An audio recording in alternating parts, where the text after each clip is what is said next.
Hi hello and welcome back to మన passion. ఈ రోజు మనం రివ్యూ ఇవ్వబోయే సినిమా లిటిల్ హార్ట్స్. యూట్యూబ్ లో రిలేటబుల్ కంటెంట్ చేస్తూ దాని ద్వారా ఫేమస్ అయ్యి అలాగే #90s లో ఒక చాలా ఇంపార్టెంట్ క్యారెక్టర్ ప్లే చేసిన మౌలి ఇందులో లీడ్ రోల్. ఈ జర్నీయే చాలా అమేజింగ్ భయ్యా. From YouTube content creator to a web series, అలాగే ఇప్పుడు theoretical release. A lovely and an inspiring story. అసలు హీరోయిన్ వచ్చి శివాని నగరం అంట తన పేరు.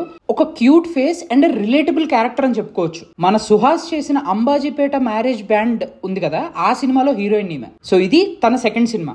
వీళ్ళిద్దరే కాకుండా సినిమాకి మేజర్ ఎసెట్ అంటే ఇంకొక 3 క్యారెక్టర్లు అని చెప్పుకోవాలి. ఒకటి జయకృష్ణ. తిను కూడా యూట్యూబ్ లో వీడియోలు చేస్తూ ఉంటాడు, రిలేటబుల్ కంటెంట్ లాగా ఫ్రెండ్స్ తో వాళ్ళ బ్యాచ్ తో అన్నట్టు. ఉప్పెన మూవీలో తనకు ఒక మంచి క్యారెక్టర్ పడింది, బట్ ఈ క్యారెక్టర్ మాత్రం గుర్తుండిపోయే క్యారెక్టర్ మాస్టర్. ఇంకొక 2 మేజర్ ఇంపార్టెంట్ క్యారెక్టర్స్ అంటే రాజీవ్ కనకాల హీరో తండ్రిగా చేశారు. Super acting. ఆయన యాక్టింగ్ మనం పేర్లు పెట్టేది ఏంట్లే కానీ, but the characterization was very well written. Next is SS Kanche. Second half మొత్తం ఈయన క్యారెక్టర్ ఉన్నంతసేపు కూడా స్క్రీన్ మీద మనం నవ్వుతూనే ఉంటాం. మనం మాట్లాడుకోవాలన్నా సరే గట్టిగా 5 క్యారెక్టర్ల చుట్టూ తిరిగే స్టోరీ అని మాట్లాడుకుంటాం. That is actually the beauty of this film నన్ను అడిగితే. ఏంటంటే ఓవర్ ద బౌండ్ ఎక్కడా వెళ్ళలేదు. Just simple, very low budget. అంటే లో బడ్జెట్ అంటే అది స్క్రీన్ మీద కనిపిస్తుంది అంటే కాదు. It's like very selected locations and precise గా స్టోరీకి ఏది కావాలో ఆ రిసోర్సెస్ మాత్రమే వాడుకుని తీసిన సినిమా ఇది. ట్రైలర్ చూస్తుంటే బేసిక్ ప్లాట్ లైన్ అందరికి అర్థమైపోతుంది. ఏంటి, ఒక చదువురాని అబ్బాయి ఒక చదువురాని అమ్మాయి ప్రేమించుకుంటే ఎలా ఉంటుంది. బేసిక్ గా ప్లాట్ లైన్ అయితే అదే.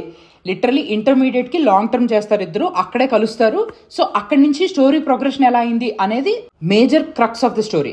కానీ ఇంత థిన్ స్టోరీ లైన్ తో అంతసేపు కూర్చోబెట్టగలిగారా అంటే మేజర్ రీజన్ ఆర్ 2 things. ఒకటి comedy and the second one is relatability. ప్రతి ఒక్కళ్ళం ఆ ఇంటర్మీడియట్ ఆ స్టేజ్ దాటొచ్చిన వాళ్ళమే కదా.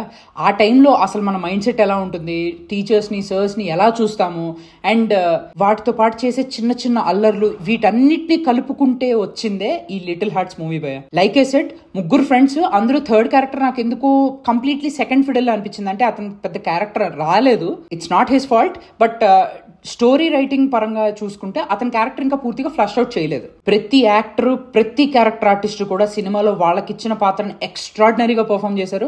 యాప్ట్ గా సెట్ అయ్యారు కూడా. అంతే కదా భయ, రిలేటబుల్ గా ఉండాలంటే క్యారెక్టర్స్ ఆ క్యారెక్టర్ నిజంగానే ప్లే చేస్తున్నారు అన్నట్టు ఉండాలి. అమ్మాయి తండ్రిగా చేసిన కంచే గారు, అబ్బాయి తండ్రిగా చేసిన రాజీవ్ కనకాల గారు చాలా బాగా సెట్ అయ్యారు.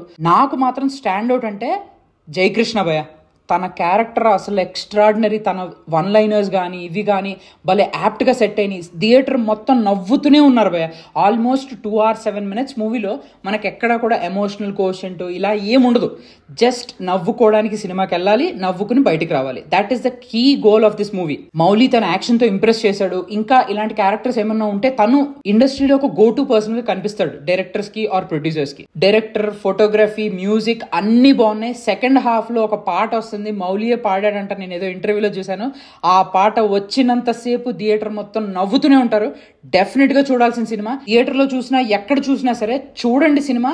వీలైతే ఫ్రెండ్స్ తో కలిసి చూడండి, బాగా ఎంజాయ్ చేస్తారు. లెందీ అయ్యుండొచ్చు video, but still this movie is worth it. Thanks for watching the review till here. Do like, share and subscribe to మన ప్యాషన్. Thank you.